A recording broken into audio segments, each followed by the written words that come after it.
नमस्कार मित्रांनो, स्वागत आहे तुमचं आताच्या ब्रेकिंग न्यूजमध्ये।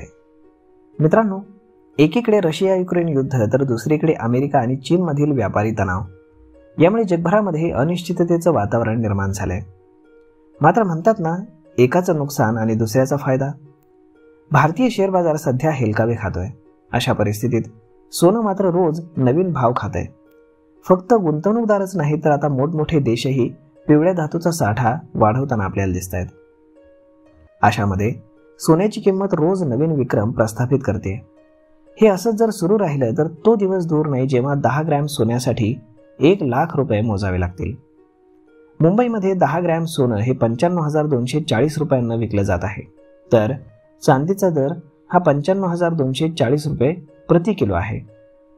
त्याचप्रमाणे चेन्नईमध्ये सोन्याचा भाव हा 95 रुपये 520 रुपये, तर राष्ट्रीय राजधानी दिल्लीमध्ये सोन्याचा दर प्रति 10 ग्रॅम 95,080 रुपयापर्यंत आलाय। जर आपण कोलकात्याबद्दल बोललो तर इथे प्रति 10 ग्रॅम सोन्याची किंमत 95,110 रुपये आहे। हैदराबादमध्ये ते 95,390 रुपये आणि बँगलोरमध्ये 95,300 रुपये एवढ्याला विकलं जाते।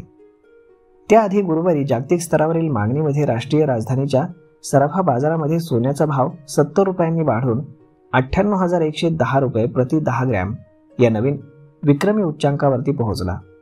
तर बुधवारी 99.99% शुद्धतेच्या सोन्याचा भाव हा 1,650 रुपयांनी वाढून 98,100 रुपये प्रति 10 ग्रॅम या आजपर्यंतच्या उच्चांकावरती पोहोचला होता। तर मग मित्रांनो, अशा पद्धतीनं सोनं रोज नवीन विक्रम रचण्याचा प्रयत्न करत आहे। तर मग तुम्हाला काय वाटतं, सोन्याचे भाव कुठपर्यंत वाढू शकतात? यावरती आपलं मत काय हे तुम्ही आम्हाला कमेंट करून नक्कीच सांगा। आणि जर हा व्हिडिओ तुम्हाला आवडला असेल तर आपल्या जवळच्या मित्रमंडळींसोबत देखील हा व्हिडिओ तुम्ही शेअर करायला विसरू नका। धन्यवाद।